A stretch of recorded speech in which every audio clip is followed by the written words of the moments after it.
The year William stopped noticing small expenses was the year his wealth began collapsing. Not because he earned less, because he redefined normal. This is the silent alarm principle. This is called spending calibration creep.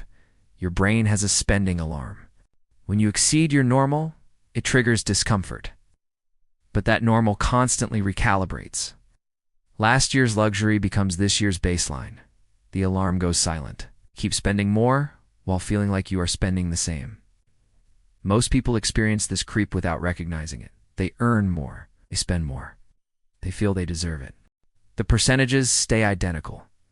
The alarm never sounds. They call it lifestyle inflation and think it is inevitable. Strategic people manually reset their reference point. They keep their spending alarm calibrated to an older, lower baseline even as income grows. The alarm keeps sounding. They keep responding. The gap between earning and spending widens automatically. This is not about deprivation. This is about understanding that your brain will normalize any spending level within 6 months. The question is whether you control that normalization or it controls you. In 1873, William McCarthy worked as a railroad surveyor in Pennsylvania. He earned $45 monthly, modest wage. He lived in a boarding house. $5 monthly for a shared room. 8 simple meals at the company canteen. $3 weekly, walk-to-work sites. Bought 1 new shirt every 3 months, $1 each. His total monthly expenses were $22. Saved $23 monthly. Over 50% savings rate. He felt this lifestyle was normal. It's not deprived. Normal. His spending alarm was calibrated to $22. Anything above felt excessive. Year 2, William received a promotion. Lead surveyor, his wage increased to $65 monthly. Well, a 44% raise. Substantial. Here is where the pattern began. Month 1 after the raise, William kept his expenses at $22. Saved $43 that month. Felt wealthy. The extra $20 in savings felt like abundance. Month 2, small changes appeared. He moved to a private room. $8 monthly instead of $5. It's just $3 more. Barely noticeable. He still saved $40. Month 4, he started eating better meals. The canteen had a premium option. $4 weekly instead of $3. Again, just $1 more per week. $4 monthly. He told himself he deserved it. His income supported it. He now saved $36 monthly. Still good. Still over 50%. Month 6, he bought better clothes. 1 new shirt monthly instead of quarterly. $2 monthly instead of 30 cents. Negligible increase. It's barely registered. Saved $34 monthly. Year 3 arrived. William earned $65 monthly. Spent $31 monthly. Saved $34 monthly. He felt he lived identically to year 1. The changes were incremental, invisible. But his spending had increased 41%, while his income increased 44%. The percentages stayed nearly identical. His spending alarm never sounded. It had recalibrated. $31 now felt normal. $22 would feel like deprivation. The alarm reset itself automatically without his awareness. Year 4 brought another promotion. Senior surveyor, $85 monthly. His reference point for normal spending was now $31. Watch what happened. He rented a small house instead of a room. $15 monthly instead of $8. He hired someone to wash his clothes. $2 monthly. He took the carriage to distant work sites instead of walking. $3 monthly. He bought tobacco. $1 monthly. He purchased a nicer coat. $10 one time. Within 6 months, his spending stabilized at $48 monthly. He saved $37 monthly. Still 43% savings rate. He felt disciplined, responsible, frugal even. But his spending had increased 55%, while his income increased 31% from the last raise. The alarm should have sounded. It did not. $48 was his new normal. Anything less would trigger discomfort. Year 7. William earned $110 monthly as a regional supervisor, over double his original wage. His spending was $71 monthly. His savings was $39 monthly. 35% savings rate now. But here is what William did not see. His absolute savings increased from $23 to $39. Progress. but his percentage savings decreased from 51% to 35%. His lifestyle absorbed the raises. The gap between earning and spending grew in dollars, but shrank in percentage. Year 10 arrived. William earned $145 monthly. Exceptional wage. Top 15% of railroad workers. His spending was $108 monthly. His savings was $37 monthly. Only 26% savings rate. His absolute savings decreased despite earning triple his original wage. The silent alarm had let his spending creep upward every single raise.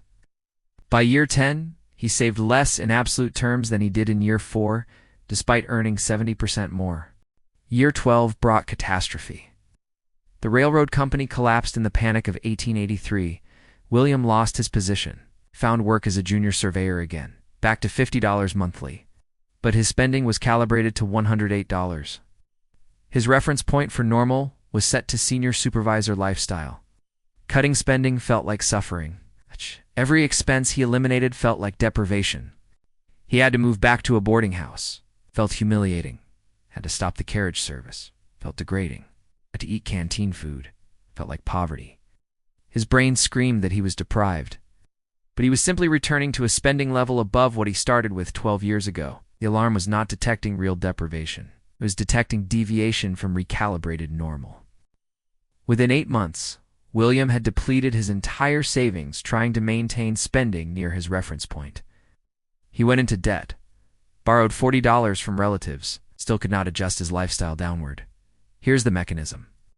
Your spending alarm does not measure absolute amounts. It measures deviation from baseline.